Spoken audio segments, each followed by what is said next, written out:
Hi everyone, welcome to Hedgehog Hollow. Sorry, that's a bit longer than I thought. We had some issues with the YouTube app, but we are here. Hopefully you can hear us, hopefully you can see us, and we're going to talk to you about reverse stamping. So I have linked in the description below some videos and some links to our blog about reverse stamping and our original video. Hi Therese. So this was actually requested by Therese for some extra tips on reverse stamping, and I've got the original card that I showed you, another card I've been playing with that will soon feature its own YouTube video and blog post, and then I'm going to show you just some tips for working with ink on reverse stamping. So reverse stamping is all about doing the back of your stamps for a background colour and then using the front image for your detail.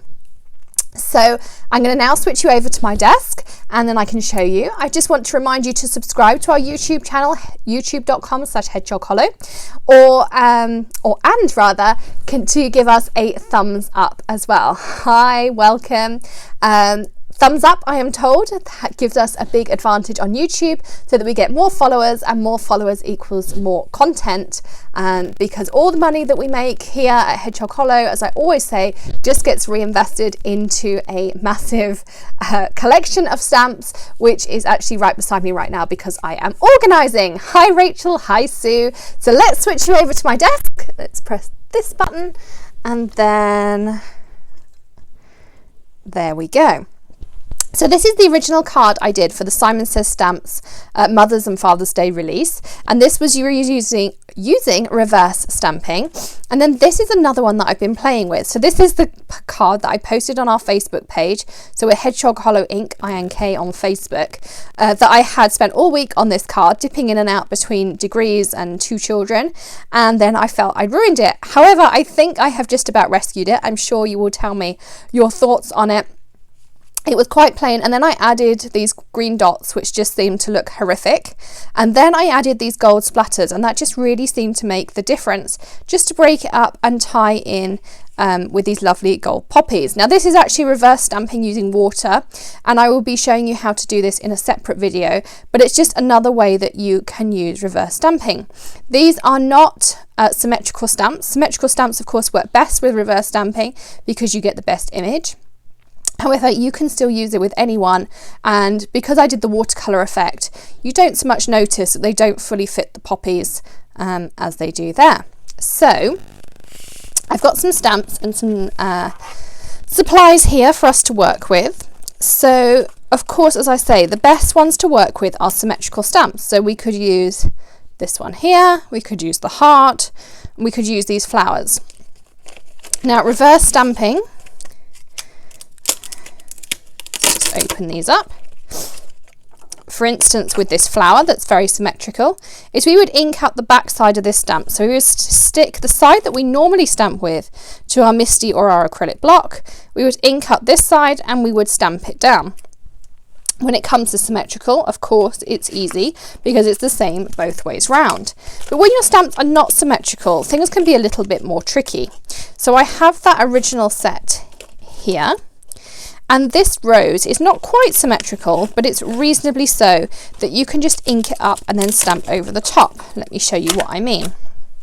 So I have some Nina Solar White here, and this is my mini Misty. And if you follow us on Facebook, you will have seen our video yesterday on the which Misty size and about Misty corners.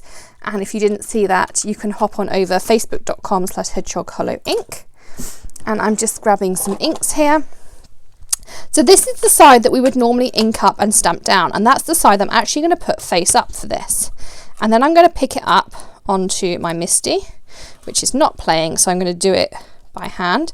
We just want to press it down so that that solid side, the side that we normally stick onto here, is exposed.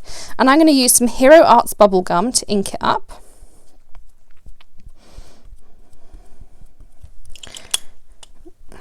Just a bit over here.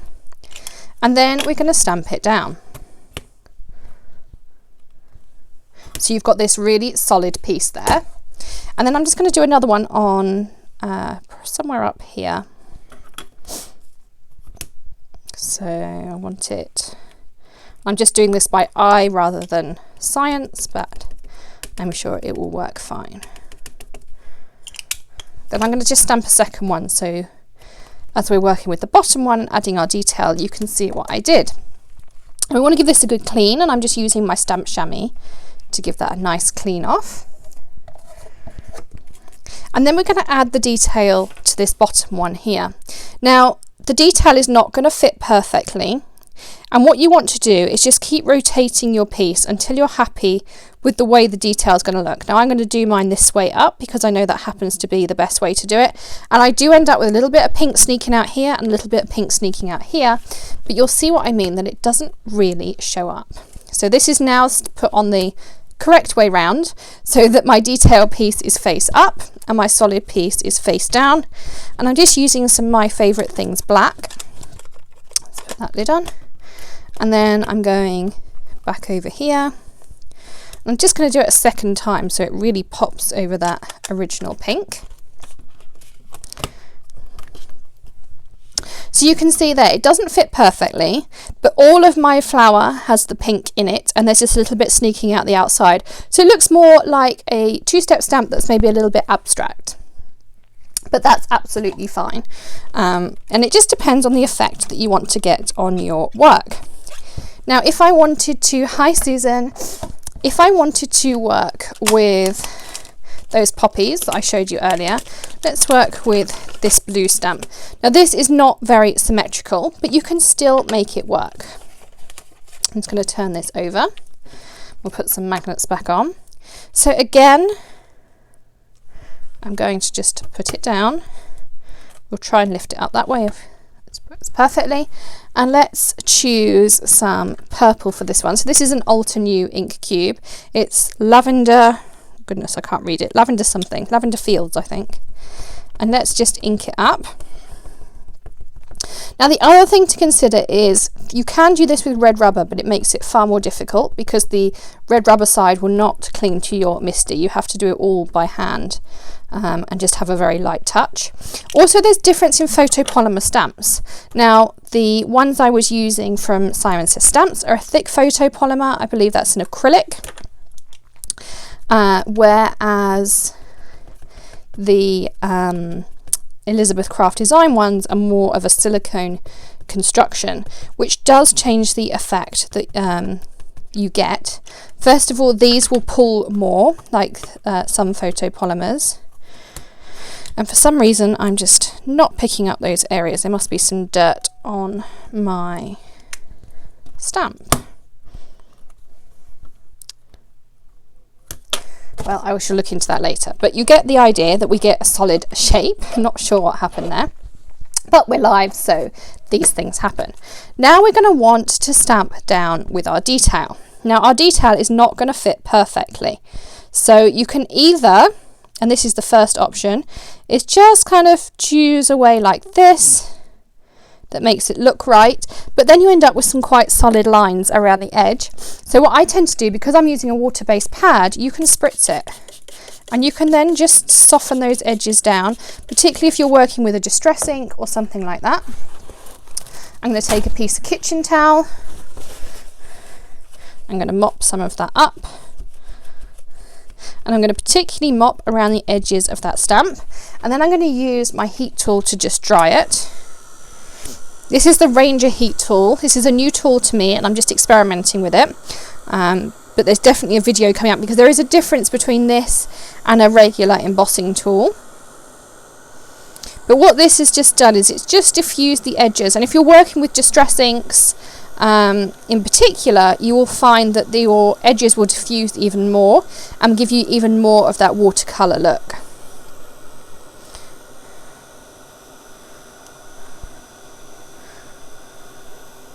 That's nearly there.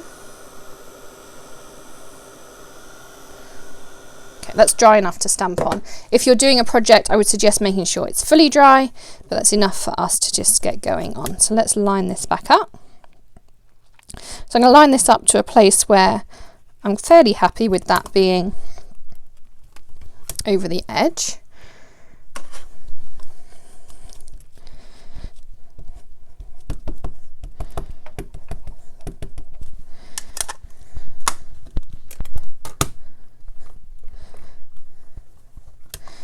And we'll do it a second time. And just because it's wet, the ink is soaking in to our cardstock even more. But you can see there, you end up with a slightly diffused edge. And as I say, if you use something like a distress ink, it would diffuse even more. And we can then just use it as like a block of solid colour underneath. Now, your other option is to get something a little more precise. So, it would, Sister Sun, if you didn't have these Teflon mats in here. Your Teflon mat is something that I put in there so that I can use my heat tool whilst my cardstock is in my MISTI. If you have a look on our YouTube channel just a bit further down, it's one of our most popular videos. It's called using a Teflon mat or a craft sheet in your MISTI. So that's my top tip if you're using that. Or check out our Facebook page yesterday. The live video is all about MISTIs and craft sheets and all that kind of good stuff that goes in there. And there's blog posts and everything referenced in there too. So if, for instance, we wanted to use this lovely Neat and Tangled prehistoric set, which is one of their new releases. I've also linked the craft sheets up that I use because they're not the Ranger ones. I buy mine on Amazon and I found a really good quality supplier at a great price. So be sure to check out either the video and the linked blog post or our Facebook post from yesterday. So if I was to reverse stamp normally, I'd end up with my mammoth this way round, and then I'd end up with my mammoth facing that way. So I'd have two different directions. However, there is a way around this. You can either buy something called a reverse stamping stamp, and all it is a piece of red rubber that goes in here. You stamp on it and then you stamp over the top, but I don't have one of those, so I decided to use acetate. This is just the backing off of a stamp set, so just like this I keep all of these pieces, and that's exactly what this is. So I'm going to put my mammoth on. So the detailed side is stuck to my MISTI and the non-detailed, the solid side, is up. We're going to use some Hero Arts Cocoa, and we're going to put it on nice and thick.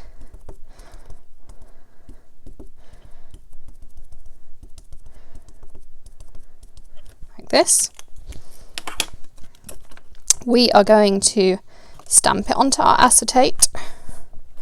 And you really want to get it a good impression because you can't go back and get it in exactly the same place again that easily.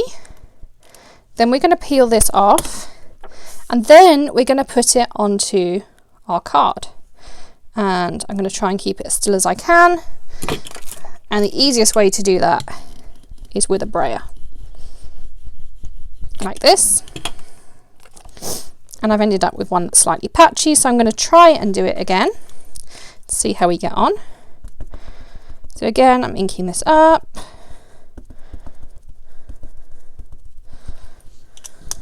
We're going to put it onto our acetate. We will lift off our acetate.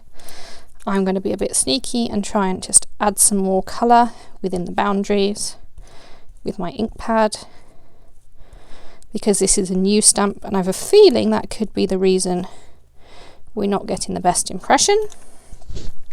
And now I'm going to try and line this up as best as I can back on here. And again, I'm going to take my brayer, and I have a clean brayer and a dirty brayer.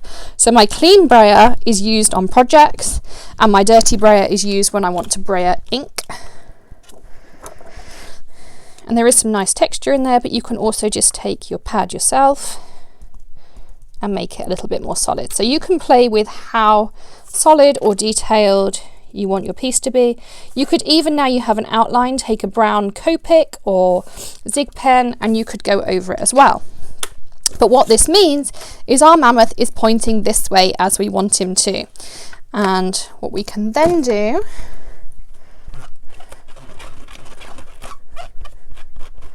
and I will give my mammoth a really good clean later and try and get some of that brown off. But we don't need to worry about that for this. And now I'm going to put my mammoth over the top, pick him up as normal. And I think what we'll do is that we see the most detail out of him is I'm going to take some Versamark. Feels fairly dry. We're going to stamp this down. And I'll grab my tray. And this is Simon Says Stamp Gold embossing powder. I'm just going to give it a flick to the side because some of my ink was still wet. Now if you end up with that because you haven't dried your ink, we're going to grab a micro brush and fix it.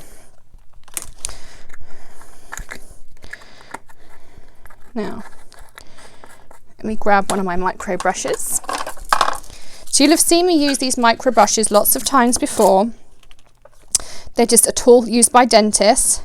But what I can do, and I just have to bring it closer to my eyes because I can't see otherwise, is what I'm doing is I'm taking that micro brush and I'm just going into some of the detail and I'm just picking out anywhere that kind of looks like it got a bit of gold that shouldn't have done.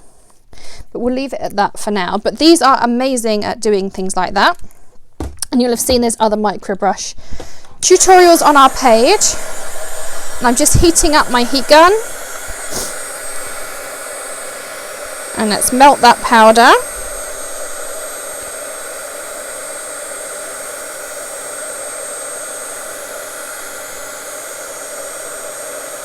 There we go.